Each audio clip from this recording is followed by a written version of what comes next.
There's one magical, haunted evening each year when all the scary creatures come out to prowl through every neighborhood. But here's the scariest monster of all. Do you know why? This little witch doesn't know it, but she's taking some frightening chances of being hurt, maybe badly hurt. Her costume is very, very dangerous. Can you see the things that make it dangerous? What about that mask? She can hardly see through those tiny holes for her eyes. If you were wearing that mask, here's what it would be like. You can see straight in front of you, but unless you happen to turn your head, you wouldn't see that car coming as you start to cross the street. You could be run over. And unless you look down, you can't see that you're coming to a curb. Ow, that hurts. It's bad enough to take a tumble on hard pavement, but it would be even worse to sprawl out on the street in front of a car coming. Now let's imagine that we're in that car. Can you see her clearly? Why not? What is there about her costume that makes it hard to see her? As the driver of a car or truck, you might not see her until it's too late. And that's really scary. Before we think about some ways that the little witch could see and be seen better, let's take another look at her costume. Whoops, down she goes again. It seems as if she's collecting more bumps and bruises than candy tonight. Let's see if we can help her, shall we?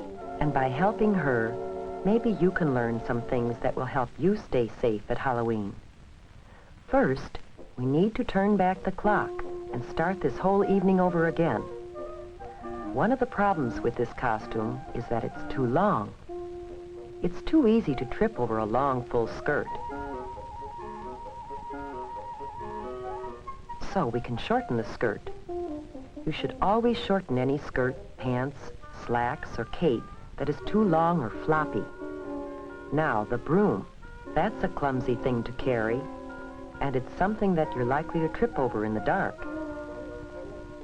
It's usually easy to shorten brooms or round off the sharp points of pirate swords and other costume parts that can trip you or scratch you. Cardboard brooms and swords are usually safer than wooden ones, but it's safest not to carry anything like that in the first place. Now, what else might we change on this costume to make it safer? What about that color? Remember how hard it was to see the little witch because of her dark costume on a dark night? We should always wear light, bright colors on the street at night so drivers can see us. What about this color? A white costume makes an unusual, different kind of witch who's more likely to be safe on Halloween night. A good way to make any costume easier to see at night is to decorate it with reflective tape or reflective patches. Some costumes come with reflective material already attached to the cloth. Here's what it looks like to a car driver. It's easy to see, even on the darkest night.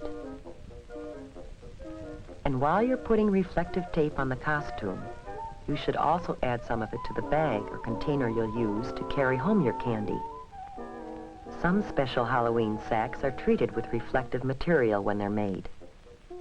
And it's a good idea to write your name, address, and phone number on the sack, just in case there is an accident. Now, how about the mask? Any problem with it? Do you remember how hard it was to see out through those little eye holes?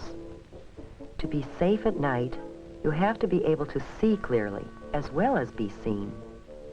We can improve the mask by cutting larger holes to look out of.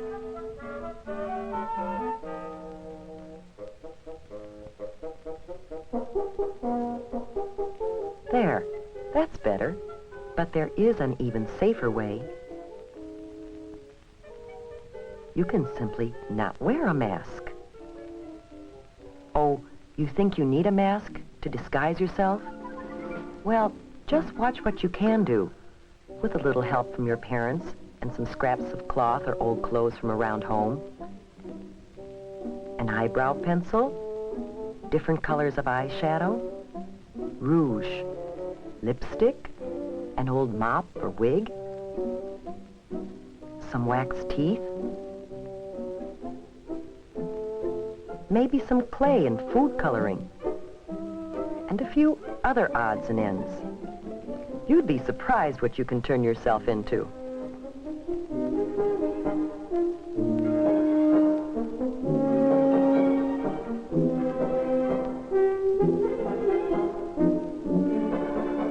Whether you buy a costume or design your own, be sure that it's made of flame-retardant material.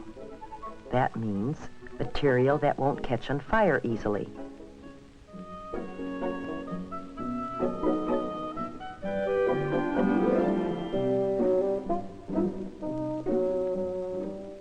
Now our little witch has turned into a beautiful princess, and her new costume is much safer. But there are a few other things you should do before going out. First, eat a big dinner. If you go trick-or-treating while you're hungry, you'll be tempted to sample some of your treats while you're out, and that's definitely not a good idea. Keep an eye on the clock. In many places, the police set the hours that you should trick-or-treat. Trick-or-treat only within those times. Neighbors should be ready with treats for you, and drivers should be more careful to watch for you during those hours.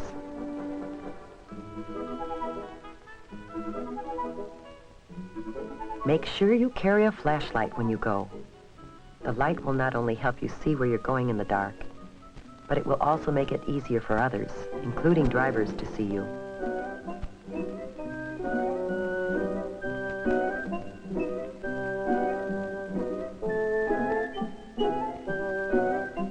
Always travel with a group, not alone. It's safer still to have a parent along to keep an eye on things. And of course, you should always walk. Riding a bicycle at night is always dangerous, but it's even more dangerous to try to ride in a costume at night. As you go from house to house, stay on the sidewalks as much as possible. If you have to walk in an area where there are no sidewalks, walk as far off the roadway as possible and face the traffic. That way you can see what's coming and get out of the way if you have to. Cross streets only at brightly lighted corners, not in the middle of the block, and never between two parked cars. When you start across the street, cross quickly, but don't run, and don't stop in the middle of the street for any reason. Stay in your own neighborhood when you're trick-or-treating. Your neighbors are probably hoping to see you in costume on Halloween, and it's safest to visit people you know. If you don't know the people very well, don't go into their homes. Most people enjoy having trick-or-treaters come to their doors, but there are a few people who will do things to hurt kids. They might put sharp or hard objects in candy and apples, or they might put something on fruit or gum that could make you sick if you eat it.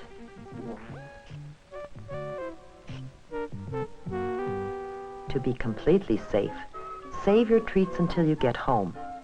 Then ask your parents to help you check them carefully to make sure that there's nothing in them or on them that could hurt you. The safest treats are usually candy or gum that come in their own wrappers from the factory. Fruit should be washed before you eat it. And all candy bars and fruit should be sliced so you can be certain that there is nothing hard or sharp inside that could hurt you. If you're not sure whether something is safe or not, don't take any chances. Throw it away. But let's get back to the fun part of Halloween with the princess and her friends.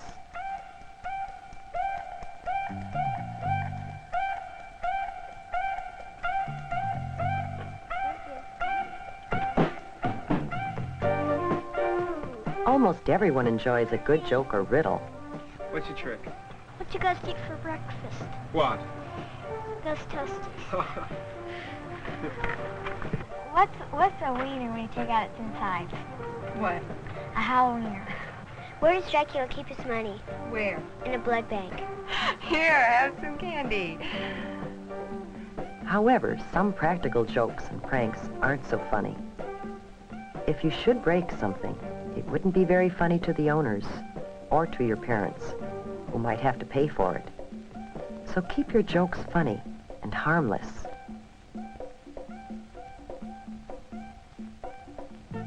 Tonight has been a magical night. We saw a scary monster changed into a beautiful, happy, and safe little princess. How about you? Will you follow the lead of the little princess and have a safe and super Halloween this year?